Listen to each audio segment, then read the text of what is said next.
Welcome back to the deep dive. So if you spent any time online, you have definitely stumbled into this very quiet corner of the internet, Mm. the world of whispering and tapping and, gentle scratching sounds. It's the phenomenon we know as ASMR. Autonomous sensory meridian response, and for a lot of people, it really is just background noise, right? Yeah. It's people folding towels that aren't there, or tapping on a microphone. Yeah, weird internet content. Exactly. But for millions, and I mean millions of people, it's become this necessary tool. It's part of how they manage daily life. And when you look past the novelty and you see the sheer scale of it, you realize it's tapping into something much, much deeper. That is exactly what we want to do today. Our mission for this deep dive is to unpack the source material and really investigate a fundamental question. Why does this quiet sensory tool connect so deeply with our search for inner peace? We're going way beyond just the tingles. We want to understand the modern conditions that made ASMR a global thing, the psychology of why these sounds actually work on our bodies, and maybe the biggest question, is this kind of sensory relief starting to replace more traditional sources of meaning in our world? And that scale you mentioned, it's just undeniable. Our sources point out consistently that ASMR is one of the top search terms globally. Wow. This isn't passive, it's an active, widespread search. People are specifically looking for this, which tells you so much about the emotional environment we're all living in. We have to understand the pressures that created such a massive market for quiet attention. Let's dive right into that environment then. Section 1 of our sources really highlights what it calls the modern malady that creates this demand. I mean, just think about a typical day. It's relentless. It's relentless. It's constant notification pings, it's screen overload, the pressure of being on 24/7. It all creates this background hum of anxiety, of loneliness, and a real lack of silence. Or as one source put it, a lack of human softness. That's a great phrase. It's an exhausting way to live. And ASMR steps right into that exhaustion by being the total opposite of everything you just described. The antidote. The perfect antidote. If modern life is all about speed and volume and demands, ASMR is, intentionally slow.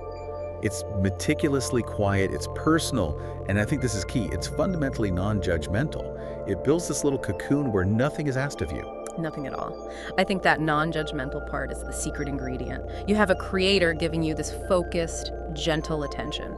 Sometimes it's a role play, like a haircut or a doctor's visit, and it perfectly simulates the feeling that someone is there, present, just for you. With no strings attached, no debate, no agenda, no need to return the favor. It's just pure, gentle care. It becomes a psychological necessity for people who feel, invisible or unheard in their day-to-day lives. But the explosion in popularity, it's not just psychological. There's a fascinating machine behind it. The algorithm effect. Algorithm effect. This is where that human need meets the platform's goals. Yeah. So break that down for us. How did the tech amplify this into a global force? It's a perfect storm, really. YouTube, other platforms, they're built to reward one thing above all else: user attention. Watch time. High watch time, and crucially, repeat viewing. ASMR videos are just perfectly designed for that cycle. Because you're not watching for information. It's not a transaction. No, it's a utility. You're watching to feel something or to fall asleep. So people watch them all the way to the end. They replay them every single night. They use them to wind down. All signals the algorithm loves. The best signals. It drives enormous watch time, and that pushes these videos relentlessly into the global feed. The algorithm basically found a deep human need for calm and just, cranked up the supply to meet the demand. So it's this cycle of quiet relaxation and machine optimization. Which brings us to the biology, because the algorithm only works if the content itself has a real effect on the body. Okay, let's unpack this. Why sound? Why does sound specifically get past our logical brain and create this deep, visceral calm? Because we are hardwired for it. Biologically, this wiring is ancient. It's older than language, older than the kind of cognition we think of today. What do you mean? Think about the very first sounds we process. The rhythm of a mother's heartbeat in the womb, the sound of her breath, even the wind in the trees. These were primal signals. Signals of safety. Exactly, immediate physical security. Soft, rhythmic sounds are an evolutionary cue to our nervous system that says you are safe. And the mechanism here, the key, is the activation of the parasympathetic nervous system. The rest and calm mode. That's the one, the body's own off switch. Can you explain a bit more about how that works? Because rest and calm sounds simple, but it's a massive physical shift. It is profound.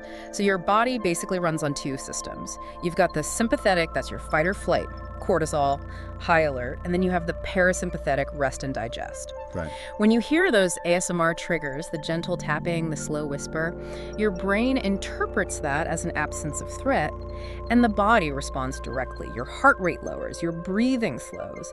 It is a physiological command to stand down. Which is such a contrast to our modern lives, where we're always in that high alert state. And sound, unlike, say, a self-help book or a political argument. It doesn't argue with you. Right, it doesn't judge you or demand that you agree with it. It completely bypasses that logical, critical thinking part of the brain and goes straight to the limbic system, straight to the body.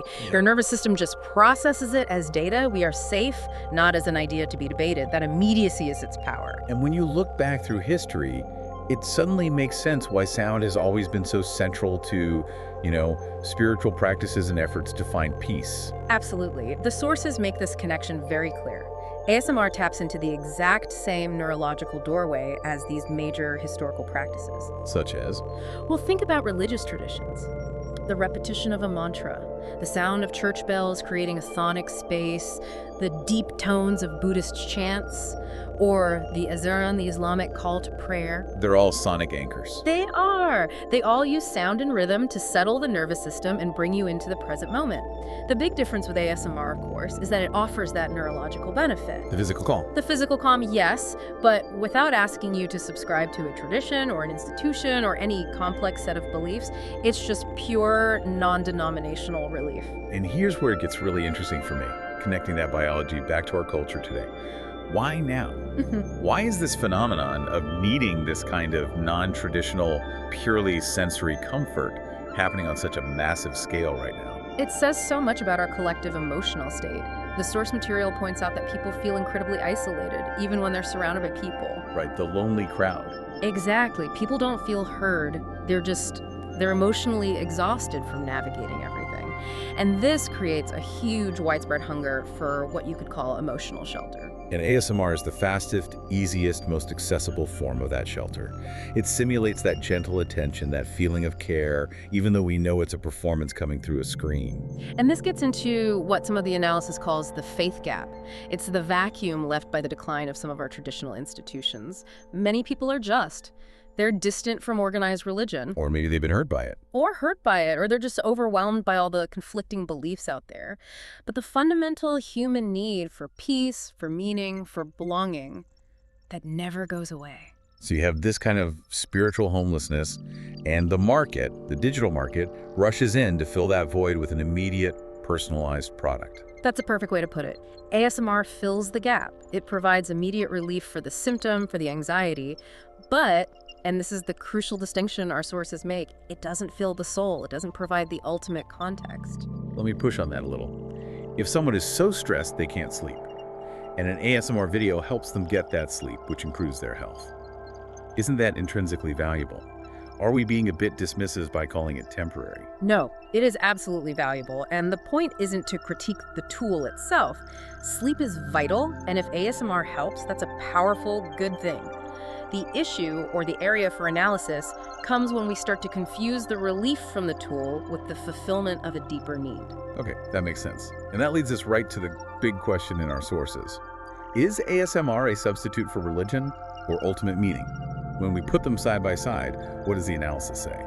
The short answer, and it's a pretty definitive one from the sources, is no. It functions brilliantly as a temporary coping mechanism, as a neurological reset, but it simply doesn't have the components to provide meaning or purpose or real accountability. It's built for comfort, not for conviction. Precisely.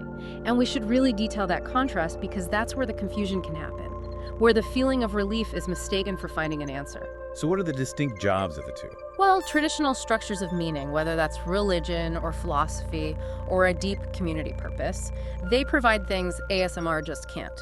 They offer a moral compass, a sense of purpose beyond yourself, accountability, and hope that extends past your current situation. They give you the why. They give you the why, the ultimate context, whereas ASMR provides immediate calm, personal comfort, sensory pleasure.